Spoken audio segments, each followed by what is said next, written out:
Today answers the question that you've asked each week, such as, well, how does the theologically based Christian anti-Semitism figure in to modern anti-Semitism and the Holocaust? And I'm passing this book around again, just so we can all remember where this goes to, and you can go. It's by years, so if you go 1943 and further, it gets into like the end game of what their final solution was. And so many people along the way you'll find talked about, the Jewish problem. Especially it's going to be this week. There's some people that start speaking in terms of the Jewish problem, and of course,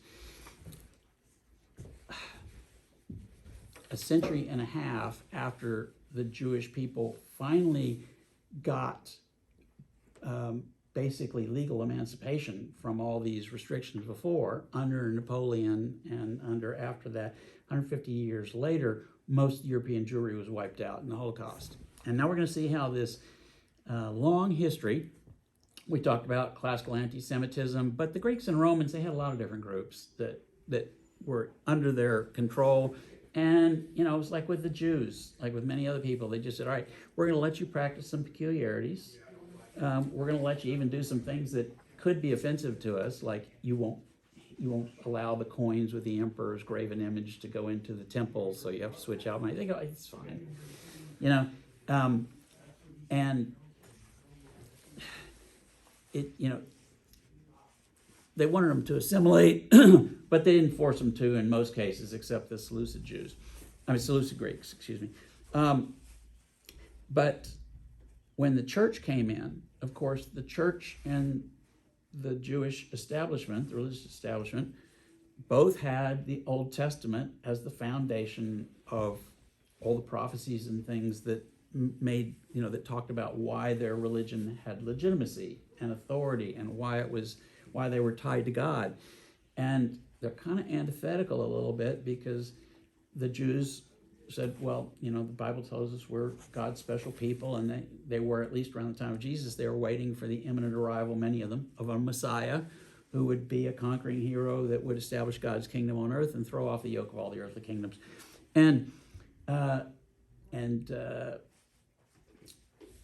when Jesus' religion started, when the apostles started going around, they said, well, we have a new covenant. There's a new covenant, and it supersedes the old covenant, so we don't have to follow the rules. Those rules were beforehand.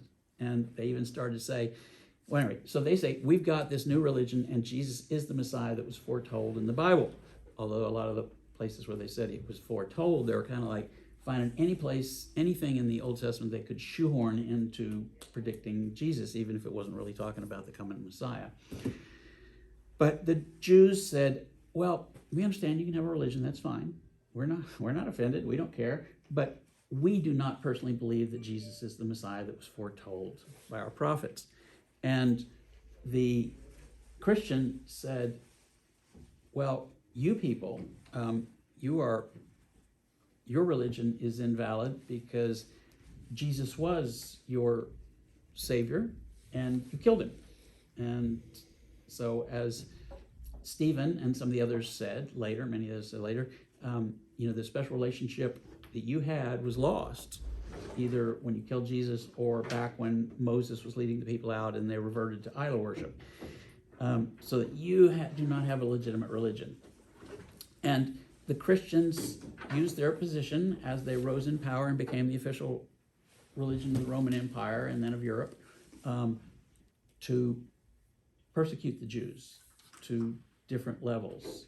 It got to the point where they were tearing down synagogues and they were killing Jews in some cases. And you remember before the Crusades, they said, why should we go to fight these Saracens who are in possession of the holy places to earn favor from God, and yet leave the vipers in our very house? So they'd go through and kill Jews in many, especially in the cities along the Rhine in Germany, round them up, put them in a house, burn it down, or kill them, or forced conversion.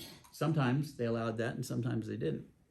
We found that when they did the Reformation, the Reformation wasn't so much a new pluralistic society, it was that the reformers wanted to have their version of Christianity be the version of Christianity in Europe. So it was sort of the last, some people say it's the last gasp of the medieval rather than the first gasp of the modern world. And we found that Martin Luther, he got more strident about this as he got older, but he wrote about, I think that he wrote one thing that was the Jews and their lies. Did you know this, or were you surprised about it? I was surprised about some of these things. Like, I had never researched about, I knew some of the rather less than attractive aspects of Martin Luther, but I didn't know about his anti-Semitism until I read about it. And what was it called? The radical, it was radical, anyway, it was suppression. It was like, tear down their houses of worship, not only tear them down, but remove every stone from the site and cover it over with dirt so you can't even see that there was a synagogue there. Do the same with their houses. And if anybody is caught teaching, and burn all the religious papers and books, burn all the Torahs. And also, if somebody preaches Judaism or like a rabbi, or kill them. Put them to death.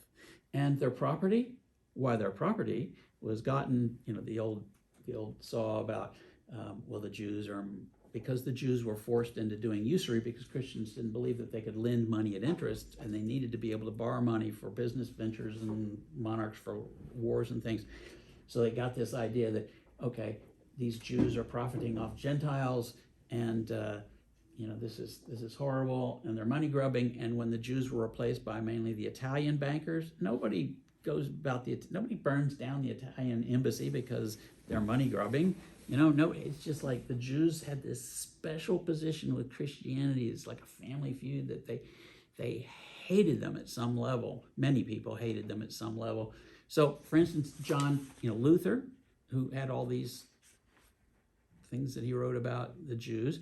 I looked at John Calvin to see if John Calvin was better. And John Calvin was a little better, but here's a quote from John Calvin, translated into English, talking about Jews. Their rotten and unbending stiff-neckedness deserves that they be oppressed unendingly and without measure or end, and that they die in their misery without the pity of anyone. That's John Calvin. Okay, he's better than Luther. He's better than Luther, but, Not too much. yeah, it's a matter of degree, not of kind. All right, so while the 19th century brought emancipation, you remember that Napoleon said, basically, we want you to be Frenchmen. And this had a bigger and more profound influence upon the Jews than, at least in the mind of the author of this book, and I agree, even down to the nation of Israel, because they started to think of themselves as German or Frenchmen or whatever. They said, all right, you're following Jewish law will be limited to your religious observances, and you can have your synagogues and you can teach, but you're going to be ruled by the secular laws of the nation. So they became secular citizens, and Jewishness didn't encompass as much of their life in Western Europe as their membership in just Germany or France or England or whatever. And their holy books now just govern pretty much their religious practice. And they did become members of the community. So even today in Israel, they say that if you look at the citizens of Israel, are you a Jew? Yes, I'm a Jew. Are you Israeli? Yes, I'm Israeli. But their obligation to the nation is something that they find stronger in many cases than their obligation to their religious practice, at least what they identify with in daily life. And now we're going to find a new phase of anti-Semitism, but it feeds off the old. It's kind of like you may be a policeman for one government, and the government falls, and the next day you put on the same uniform and you're a policeman for the new government. Right? Okay. They take the old prejudices are still there, and in many ways the popular anti-Semitism, even of the 20th century, was that same thing. Now, in Eastern Europe, there was still a lot of church tinge to it, a lot of theological tinge. And in Eastern Europe, the Jews were less a part of this. nationalistic identification that you find under Napoleon and then spreading through Western Europe, where people thought themselves as Germans first. They were still Jews, but they're Germans. And in Eastern Europe, in what was called the Pale of Settlement under the Tsars, where they were allowed to settle, it's more like the older communities of Jews. So they still thought, people still in sort of popular mind, they still saw them as kind of alien, and a lot of people were not very happy to have them assimilate, because these are Jews, and we remember they're Jews, and they're weird. And they were a source of sort of pollution. You wouldn't want your daughter to marry one. So Christian anti-Semitism, though, it kind of morphs, especially in Western Europe, into the modern racism, the modern racial identification. And it becomes a thing where it's like Jewish descent. When it becomes racial, it's not just that your religious feelings are toward Judaism, it's that your father and mother were Jews and your grandfathers were Jews, and that pollutes you. That's not something that washes off.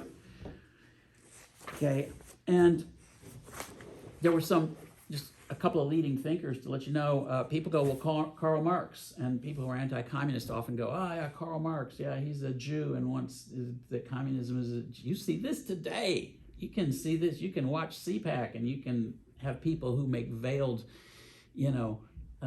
allusions between communism, this threat that's going to come down on us, communism and international people who are control this secret international network, which is always Jews. It's Rothschild and these Jews, who they refer to, or George Soros now.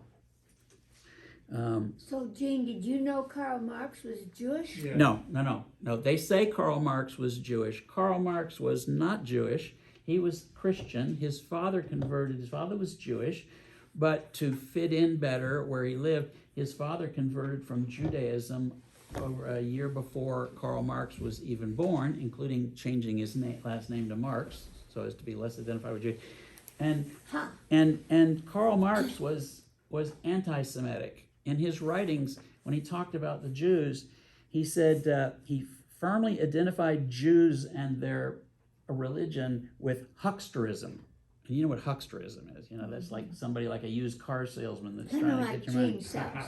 I knew you'd say that. No. There's the huckster is a great long tradition. When I lived on the There farm, you go. the huckster used to come once every 2 weeks, I think, or once every week with his bus, and we were so glad. He was like, this was the biggest thing ever, because he had soda pop, cold soda pop, and we got like 25 cents or 35 cents to buy all we wanted, a little candy or soda and ice cream. Oh, it was great. Watkins salesman? Sir? Watkins? No, we call him the huckster. I know, but there used to be a Watkins. Oh, Yeah, well, this is there in was a- Pennsylvania. This okay. is in Fuller Pennsylvania. brush. Full price. And full of Yeah, and yep, They were and good rushes. Hoover vacuum saving. All right, but anyway, so Marx identified Jews with hucksterism and haggling, and with their commerce had a crass profit motive, and this is basically he's recycling the old, popular thing from the Middle Ages about associating Jews with usury and greed and evil. And like I said, the other people who ended up banking, nobody goes back to them. I mean, people don't necessarily like bankers as a group, especially in like the Depression, but they didn't say like, their children and their children's children shall die and we'll help. Any rate, so, and it goes on, the neutral racial doctrine. Okay, and this is in some of these people came in the last part of the 1700s, but it's normally associated with like the middle 1800s on. You got two sort of ideas, and I'm going to give you two names here that these scientists came up with this idea of classifying people into races. And I'm going to give you two names here. There are many names associated with this, but one of them is Linnaeus. And we may know the name of Linnaeus because he's the guy that came up with, I think it's called taxonomy. It's dividing things into species and all that. Species, phylum, Genesis. genus, and anyway, the families, like cats, and how it evolves through, in one branch it evolves to domestic short hair cats we have, and one it goes to tigers. keep those two separate. Don't have the others as pets. And then you've got a guy named Buffon, who is also, but his idea was that not only had the Jews evolved as a race, but that they were a degenerate race.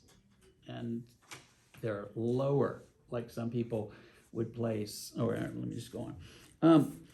And all this theory of race came to full flowering in the 19th century. And conservatives and supporters of the old, the ancien regime, the people who were aristocrats or had connections with old family wealth, it fitted in well with their traditional emphasis on the importance of families and breeding. And there's all these people that have, it first came out because language researchers found that there were, if they go to India, for instance, there's a lot of words in India that have a strong affinity to words, similar words in Latin and Greek. So they've done this research and they find, okay, there was a great movement of language from Central Europe over around through Western Europe and then Persia, so that these are what they call the Indo-European people.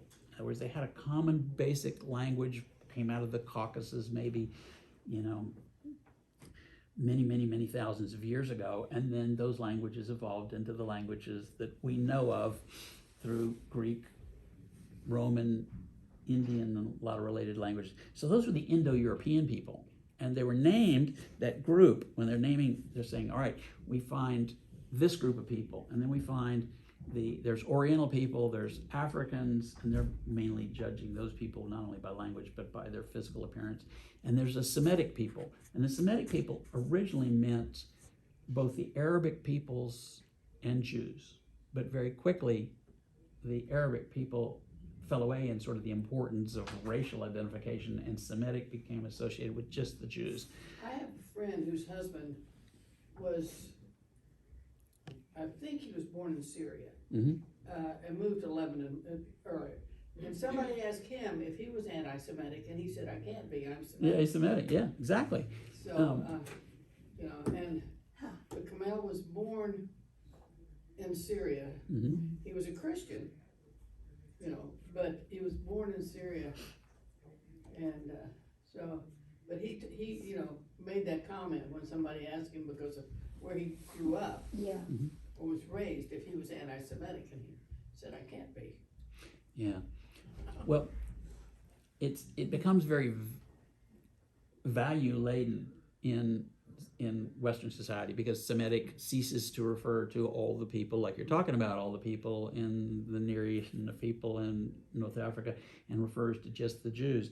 And there was a word that became associated with these Indo-European language family people all the way down and through India. And it came from a Sanskrit word, because the person originally doing the research was, I think, William Jones, a British administrator in India. So they had the Sanskrit term meaning noble. What would that word be? Pandit? No? Aryan. Aryan. Oh. And Oh, yeah. okay, and these people who are then catching up with these ideas and getting excited about this, they felt that the Germans, at least especially in Germany, they felt that the Germans were now the purest representatives on earth of this ancient Aryan race. And they had a duty to preserve its purity by refraining from intermingling with the inferior races. So you have these two themes. One is that there's races of people that are different intrinsically, and the second thing is that there's this idea that there's these white, blue-eyed Aryan people, or what were originally conceived as that, and then inferior people like that. They would think, Voltaire, who was a luminary, but he thought that black people were the link between humans and monkeys or something. It's like, I love Voltaire, but I was so sad when I read that he believed that. All right. And there's a lot of people that we know that have feet of clay, like we found about Martin Luther and John Calvin. Oh, we may rate them highly for one thing and then find out that in their closet they've got a stinking manure pile. The Semitic race, the idea of the Jewish race. When I say Semitic, I'm just talking about just the Jews here, because that's the way they term. That's the way that these people we're talking about, that was their emphasis, was on Semitic as Jewish. it was very easy to identify them with the old enemy of Christendom, the Jews. So all these old prejudices against the Jews are kind of kept alive through this new and validated through this new idea of race. However, they were we find that as hostile as Christianity was, as murderous as Christianity often was to the Jews, as far as like before the Crusades and things like that, and applying a theological justification to many of the pogroms and murders that took place, there was one safeguard in Christianity that was not present in the modern anti-Semitism, and that was that they were supposed to be kept alive until the second coming so God could punish them for how evil they were. And when that's taken off, then the answer to the Jewish problem is not suppress them and maybe kill them from time to time. It becomes eliminate them, which is what you see in that book on the Holocaust. And in the early years of the 19th century, anti-Semitic ideas flourished more in Germany than elsewhere. And there were some prominent Jews who were very successful in business and the arts. And this became, there were many groups. There were some people who'd come over from America who were successful in the arts. There were French people that were successful. There were all these different groups of people who you could identify by their name were successful in industry or the arts, but they didn't get dumped on. It was anybody who succeeded as Jews. They are the ones that got attention. Mm-hmm. And so there are all these anti-Jewish pamphlets. After Marx, the most influential German anti-Semite is probably Richard Wagner. And Wagner wrote, his ideas about music were together with his ideas of this pre-Christian German state that was pure, and that we should maintain that. And the Jews, he wrote, were of mongrel origins and debased humanity. Now, if you had some animal that was in the wild and breeding with your purebred, fancy, expensive, valuable animals, then what you do is you go out and shoot it. If you don't want it to breed with, if it's, and that's what the way these people thought, is that the Jews were this mongrel race that debased, and they're giving scientific gloss to this foolishness. So Wagner wrote a lot of his stuff about, a Teutonic paganism untouched by Christianity or its biblical roots. And very much, Hitler, before he would announce any of the great things that he did, when I say great, big things that he did, like invading Russia, he would put on a Wagner piece first, and it would play, and then he would come out with the announcement, like, we've decided to do, like, it worked so well for Napoleon, we're going to invade Russia. All right. And if you look at Nietzsche, the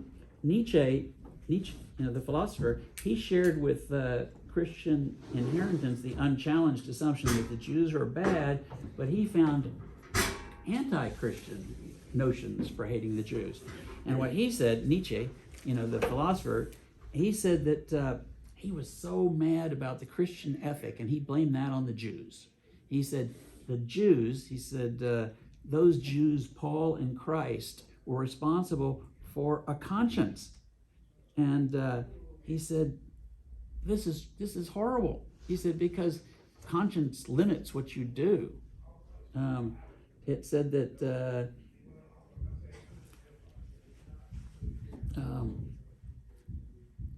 he just, he thought, okay, they've given us this idea of mercy. That's just horrible. That has limited us from being our Nietzsche full. felt that way, huh? Yeah, he says this is the moral handcuffs that are put on us. So we need to achieve in the world. And he talked about, man and Superman and sorry.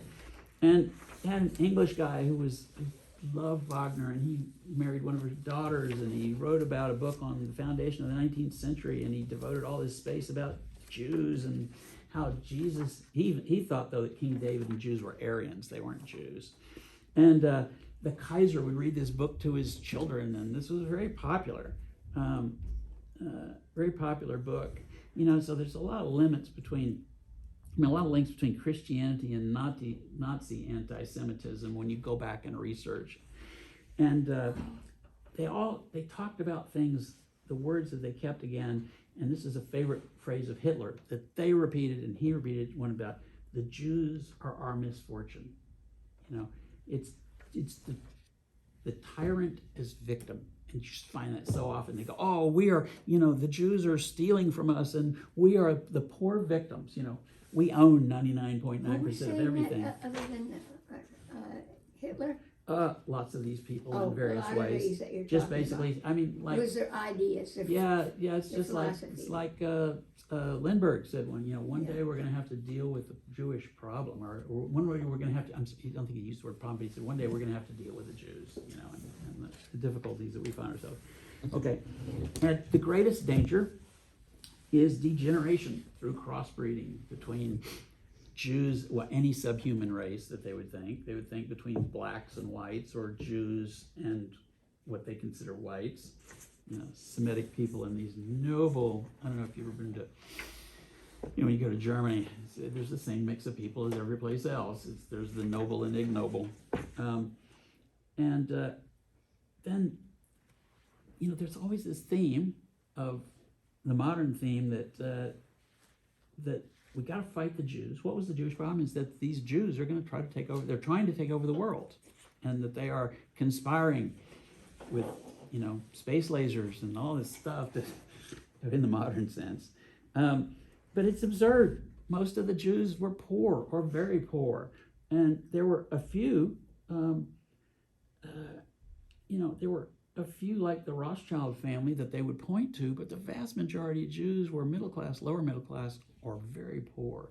Especially in Eastern Europe, they were just had very little property or money or influence. And you go to the Dreyfus case, and who's heard of the Dreyfus case? It was in France after the Franco-Prussian War. They got humiliated by losing badly to Prussia, and that became the German Empire right afterwards, including crowning the German emperor in the cathedral in Versailles, I think.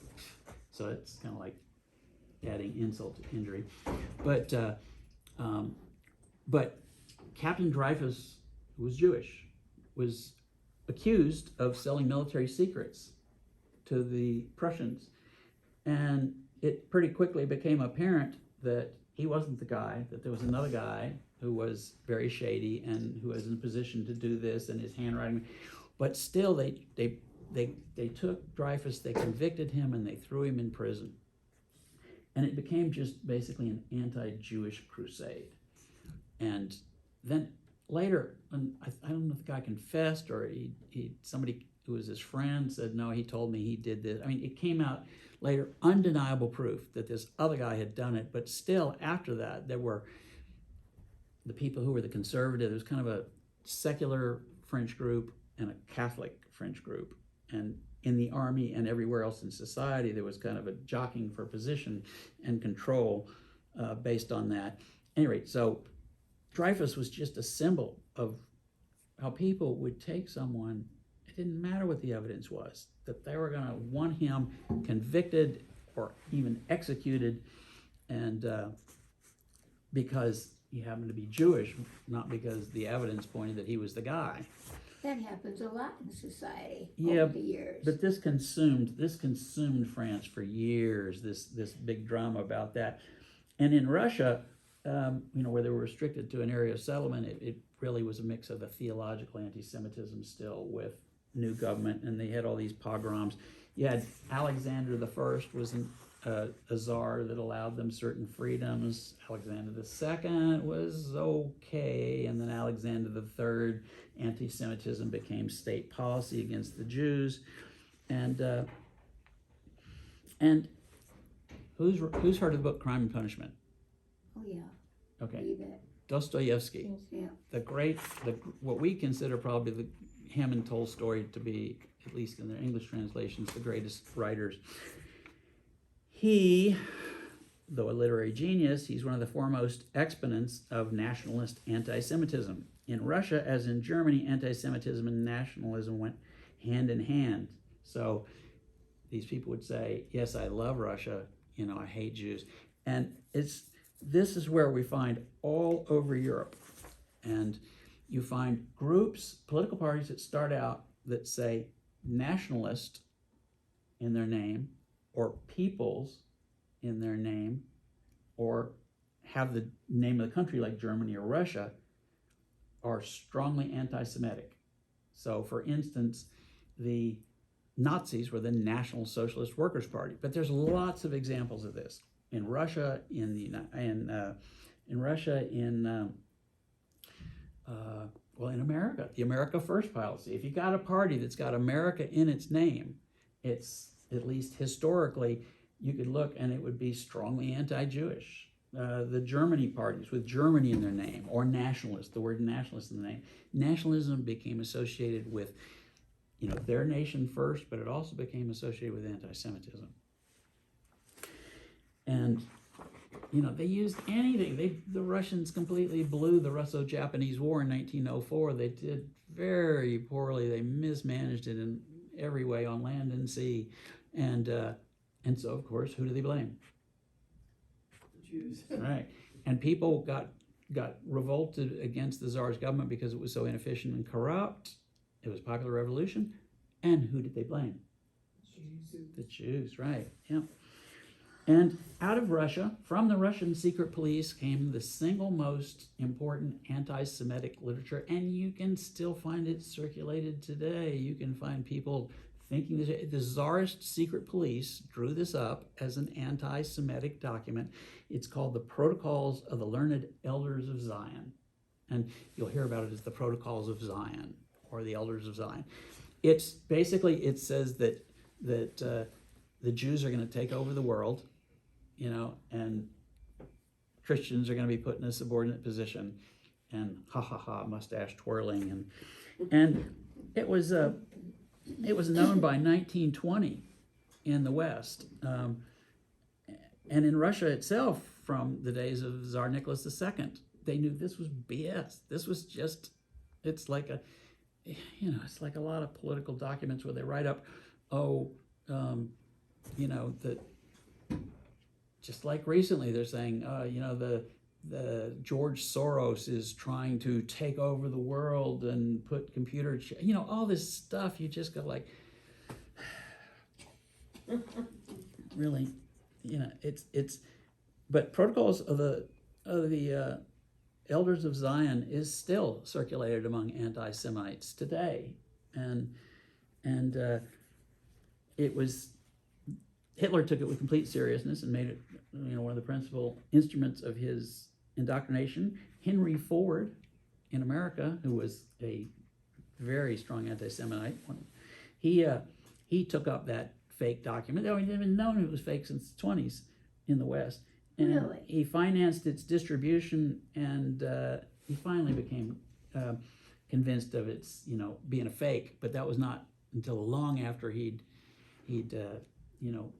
published lots of copies of it and distributed it. And he had the Dearborn, whatever it was, the newspaper it was basically his personal newspaper in Michigan. Really? And it was very strongly anti-Semitic. And he would meet with, during World War II, he'd meet all the time with Lindbergh. And because Lindbergh was sort of working for him, because Ford was building B-24 bombers, and Lindbergh became involved in testing the aircraft. And Henry Ford's bodyguard was interviewed later on. They said, they thought, when the biographer was going through it, he thought, this would be really interesting. I can get lots of personal information, because he was present. He was present in the background when they said, how was his relationship with Lindy? And he said, were you present during meetings with Lindbergh and Henry Ford? And he said, yeah. He said, Lindbergh, And they said, well, what did they talk about? And he said, the Jews. He said it was all they talked about was the Jews. So were they really Nazis underneath, you think, and supported Hitler during this time? I don't know if they were Nazis. Lindbergh probably was, because, he and his wife wrote a book called The Wave of the Future before World War II. Fascism was the wave of the future. And he, even up until Pearl Harbor, I believe, tried to pressure Roosevelt with his America First party. He tried to pressure Roosevelt for this is after he's invaded the Soviet Union. This is after he's been fighting against Britain forever.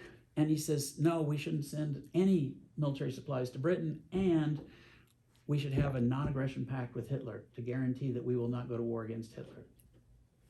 Basically so that Hitler could have a free hand. And Pearl Harbor ended that. But he was, his America First thing was, I mean, the Japanese did the biggest favor for us we ever could, because it took a population that was half divided, and pro and con, and made it all That's not a anti-Axis. good saying. Lindbergh wanted to join the World War II efforts, and Roosevelt froze him out. Well, no, he didn't throw him out. Lindbergh had resigned his commission. He had resigned his commission against, he was pissed at Roosevelt. He and Roosevelt were basically political rivals. He was probably would have run for president against him. And after the war, because he was such a slavish Nazi lickboot, you know, he Good was, terminology there. yeah. I mean, he'd gotten awards, he'd done tours and gotten medals from Hitler, and was going to move over to Berlin. But his friends wrote him from Berlin and said, "Oh no, we found out a terrible thing about the apartment you're going to buy," because he was all excited about moving there. He and his wife, and said it was previously owned by Jews, and so he didn't go. But yeah, he wanted to get back in because the war. It became obvious overnight that this America First idea has gone down the drain, because Germany was stupid enough to declare war against the United States. We might have gone raging off against just the Japanese, but Hitler declared war against us. What an idiot! I didn't know that. Yes, he did. And I remember that, I mean, that's the reason we ended up in Europe, is because Hitler decided if we were gonna fight, we needed, I think he split the U.S. forces between two parts of the world. Well, he also wanted to starve out Britain, and at that time the U-boats were having great success, and by declaring war against America, he could sink American ships all the way from the American coast over. It gave them a far wider area, but he also didn't think, you know, he thought America made washing machines, and the race thing. It's like our German stout-hearted boys of the proud German nation are so much stronger than these weak democratic products who know nothing but, you know. They're mixed race over here. Oh yeah, mongrel race. Yes, For some reason, I can remember people trying to say Roosevelt was Jew. Oh yeah, that's the same. Okay. Have you heard that? You remember that? It's just the people who don't like Roosevelt, the people who hated Roosevelt's ideas like Social Security. Oh, that was communist. That was the death of the Western world. I like my check every month. Yeah, Medicare, every. Yeah, and so that was one of the insults that they raised against Roosevelt. When what they're really saying is, we want to elect a Congress that passes only laws that give us no taxes and put the tax burden on the little people who don't matter anyway. That Roosevelt is a Jew and he's trying to destroy America. It's like, yeah, no, he saved America from the Great Depression. All right, and in the Arab world, you still have some people today going like, "Oh no, Protocols of the Elder Zion, yeah, that's real," because there's some people in the Arab world that just despise, you know, especially since Israel was established. But okay, anti-Semitic parties in Germany and Austria, they rise up, and there's a bunch of these parties, and they get people elected between the world wars and before the war. They you know, they have parties like the Christian such and such party, or the German such and such party, or the National Party, or like we said, the Social Party. Any of these names usually, although you think social, no, but yes, most of these, they identified Jews with capitalism and evil, and, you know, and the oppression of poor Christians. Usually it's when you have the people who are, you know, in the mass, who are seeing themselves as victims all the time. A lot of times anti-Semitism comes in that.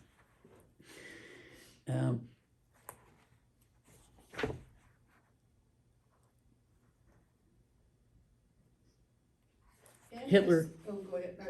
I was just gonna say, anti-Semitism came in an interesting form in one of the books I read, where a lot of the actors and actresses from Europe who were Jewish and escaped, when they came over here, they were not supposed to talk about what their religion was. Right. Even the big movie companies Some of their heads were Jewish, but they weren't, if their actors and actresses were Jewish, they were not supposed to mention that in anything. Right. Yeah, there's a great movie, I forgot what it is. I'll find out and tell it another week, but it's about anti-Semitism in America, because this guy decides he's going to do research, and so he pretends he's Jewish, because people said, oh, there's no this is post World War II, and they go, it's like called Our Kind of People or That Kind of People or something, but he pretends to be Jewish, and I think even his girlfriend becomes like somewhat estranged from him. I don't remember if his girlfriend is, or if she's ticked off because he's pretending to be Jewish. But at any rate, all the people around him all of a sudden look at him differently, and at work. And so it's pretty interesting about saying, yes, it's here too. Talking about Nazism and how they, Hitler's idea, he had a couple of ideas. One was that the Jew is no German, so that anybody who's Jewish is a Semite and an underman, as opposed to this Superman or the master race. They are the degenerate race. And he also said Jews were to blame for inventing the conscience. The what? Inventing the conscience. I thought that was Jesus they were blaming before.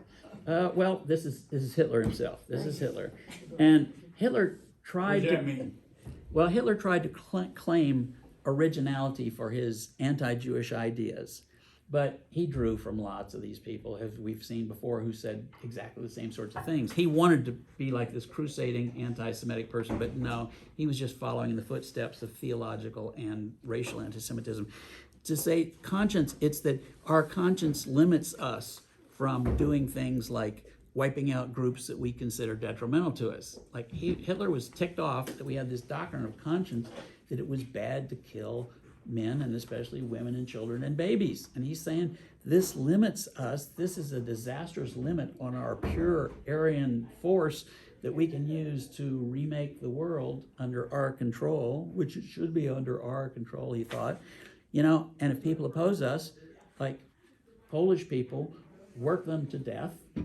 Don't even call it Poland when you conquer it, call it the general government area. And their only use is to work them as slaves to death, and then take all their land and all their places and give it to German settlers for new living room, new Lebensraum.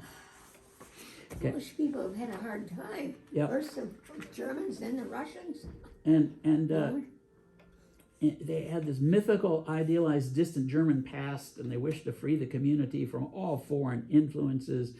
And they wanted to go back to before Christianity, to a pre-Christian primitive Germanism, so that it wouldn't be limited by conscience or restraint or all these sissy doctrines.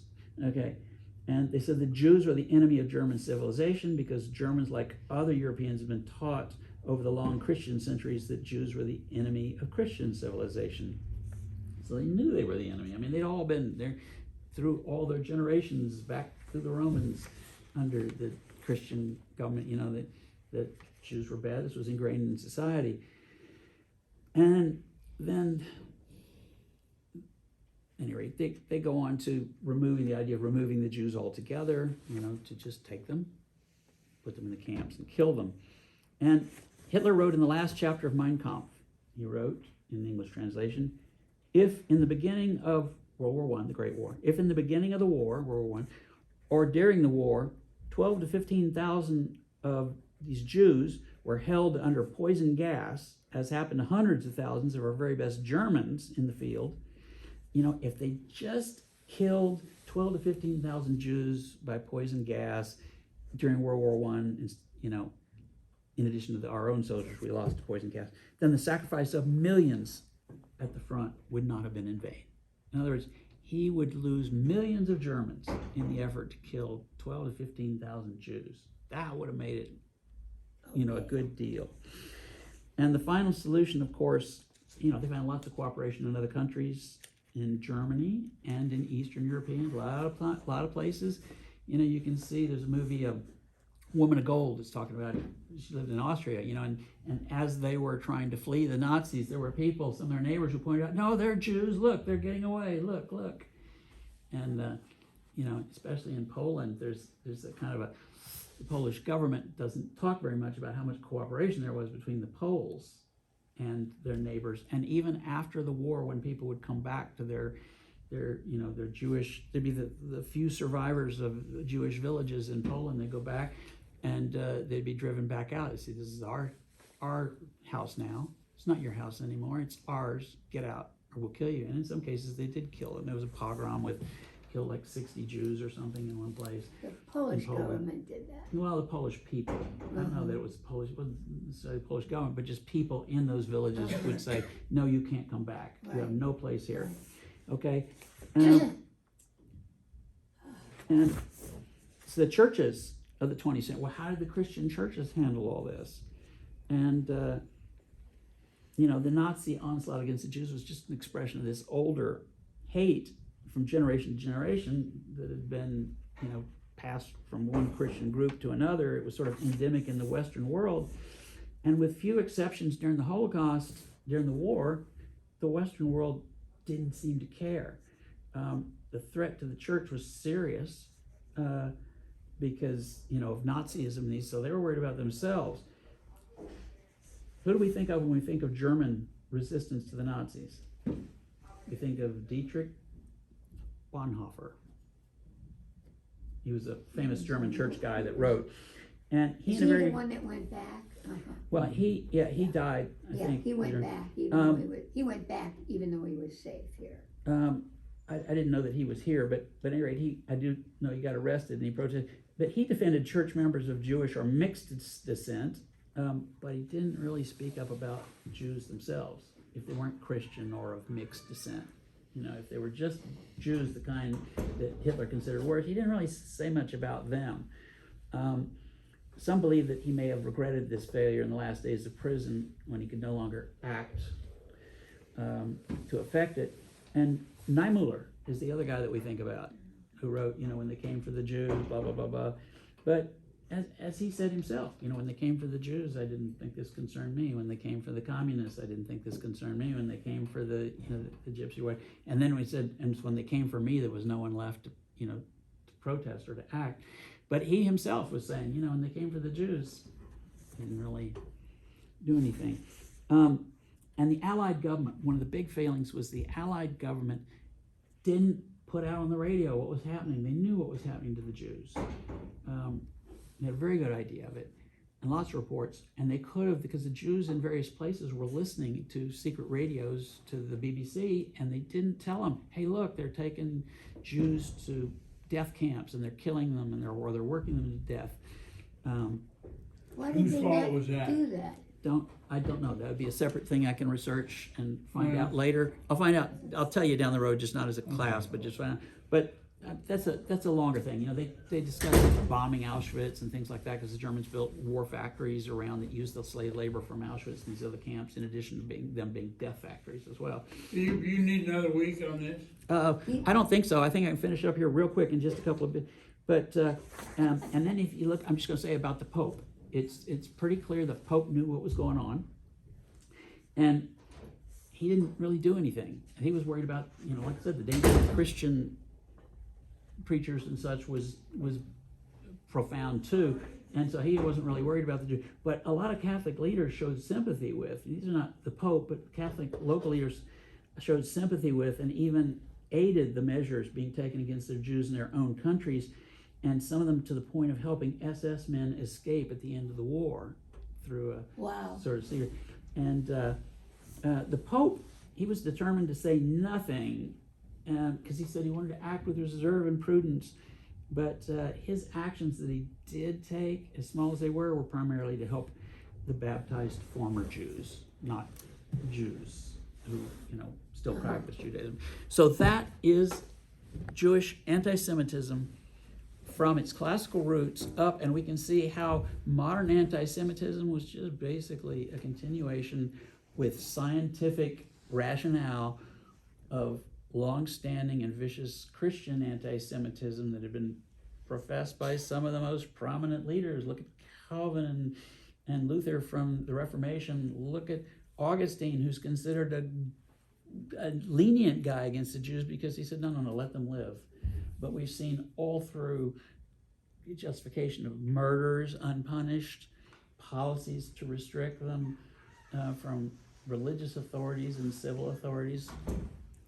And so we've seen the Christian anti-Semitism. A good book about it is Christian Anti-Semitism, A History of Hate by William Nichols.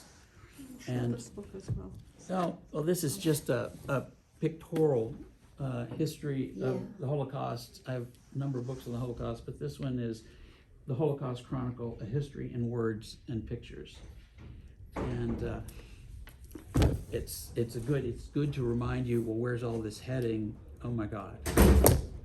So, Steve, thanks for all the work you've been doing. Okay, I know thanks. it's been Thank you. a lot of hours. oh, it's been a lot of hours, but I tell you what, the more I dig into it, the more interesting it is. It is, And it is very interesting, it's very, Are you saying that we all bear a burden as Christians?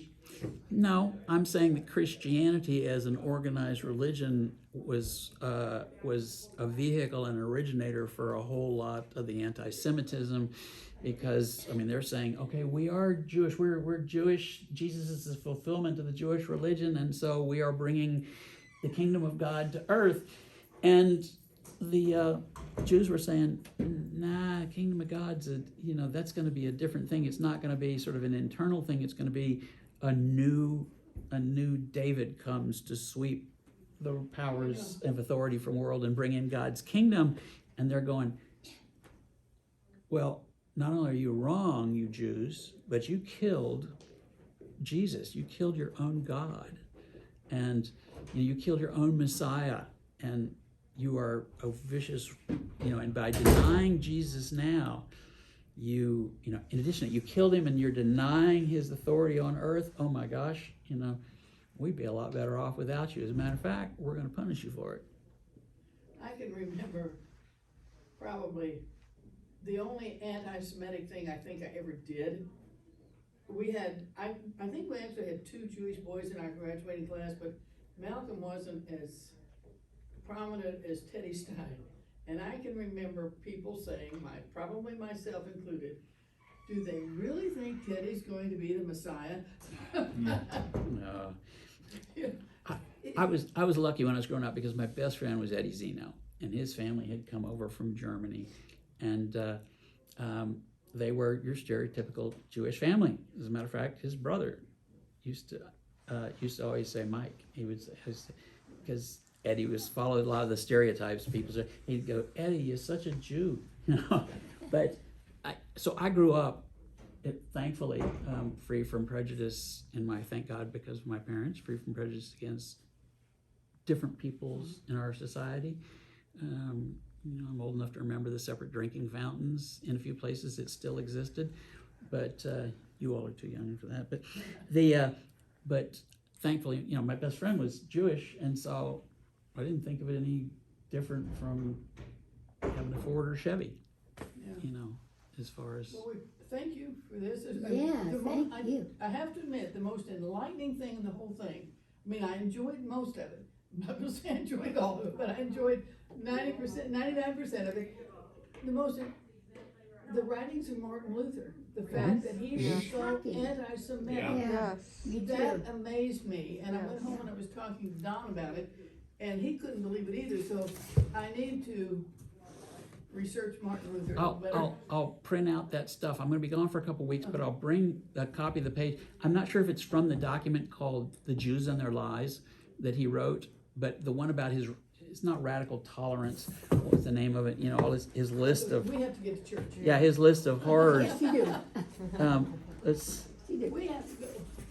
And if you leave from here to go get that, Don's gonna be working in the carriage house, just tell him I told you.